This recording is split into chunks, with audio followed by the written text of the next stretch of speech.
নমস্কার। আশা করি সকলে খুব ভালো আছেন। আজকে খোলা মনেতে একটা হালকা মেজাজের ফুরফুরে গল্প, খুব ছোট আর মজার। বনফুলের হাওয়া। ঘরের মধ্যে একটুও হাওয়া নেই, দম বন্ধ হয়ে আসছে। অথচ বাইরে দেখতে পাচ্ছি ঝড় হচ্ছে, গাছপালাগুলো নুয়ে নুয়ে পড়ছে, আকাশে মেঘের দল উড়ে চলেছে মহানন্দে। অথচ ঘরে একটুও হাওয়া নেই কেন? ঘরের বাইরে হাওয়া প্রবল বেগে বইছে, অথচ ঘরের ভেতরে সে ঢুকছে না কেন? হঠাৎ মনে পড়ল রবীন্দ্রনাথকে। বহুকাল আগে তাকে একবার দেখেছিলাম এক সভায়, অনেক দূর থেকে। মুগ্ধ হয়ে গিয়েছিলাম। তিনি হাসছিলেন, হেসে হেসে গল্প করছিলেন যেন কার সঙ্গে। তার চোখের অপরূপ দৃষ্টি, তার মুখভাবের প্রদীপ্ত প্রকাশ, তার প্রতিভার দিব্যদ্যুতি সবই দেখতে পাচ্ছিলাম, কিন্তু দূর থেকে। তাকে কাছে পাইনি। অপরিচয়ের বিরাট ব্যবধান ছিল, তার স্পর্শ পাইনি তখনও। আজ হাওয়ার এই কাণ্ড দেখে তাকে মনে পড়ল। তিনিও তো হাওয়ার মতোই ছিলেন, সর্বত্র বিহারী। কখনো দক্ষিণে হাওয়া, কখনো ঝড়, কখনো আকাশে, কখনো গৃহকোণে।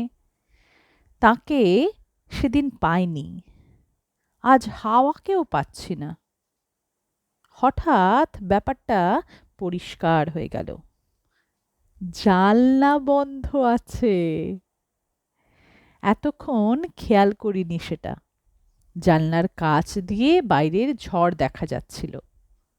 তাড়াতাড়ি জানলাটা খুলে দিলাম, ভালো করে খুলে দিলাম। অবাক কাণ্ড, তবু হাওয়া ঘরে ঢুকলো না। ঢুকলো কায়াহীন কতকগুলো কথা। তোমার নাক বন্ধ, তাই নিঃশ্বাস নিতে পারছো না। তোমার ফুসফুস নেই, তাই দম বন্ধ হয়ে আসছে।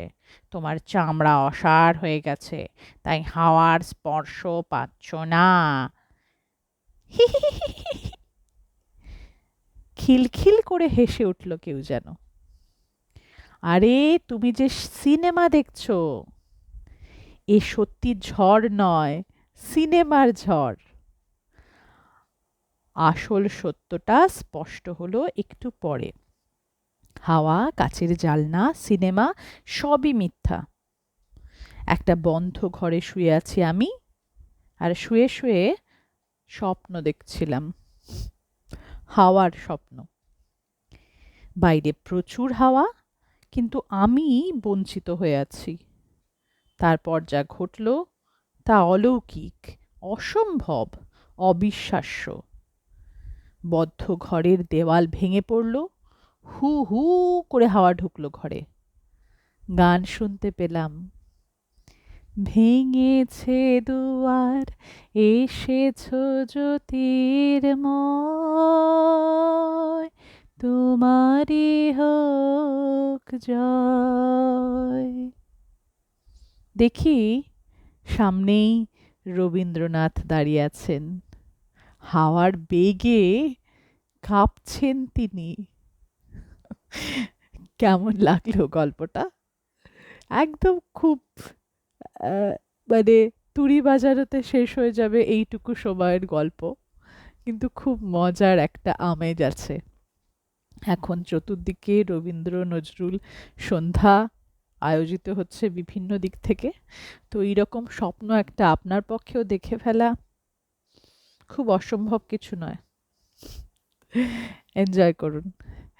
পরের গল্পটা নিয়ে খুব তাড়াতাড়ি আসবো। ভালো থাকুন সবাই।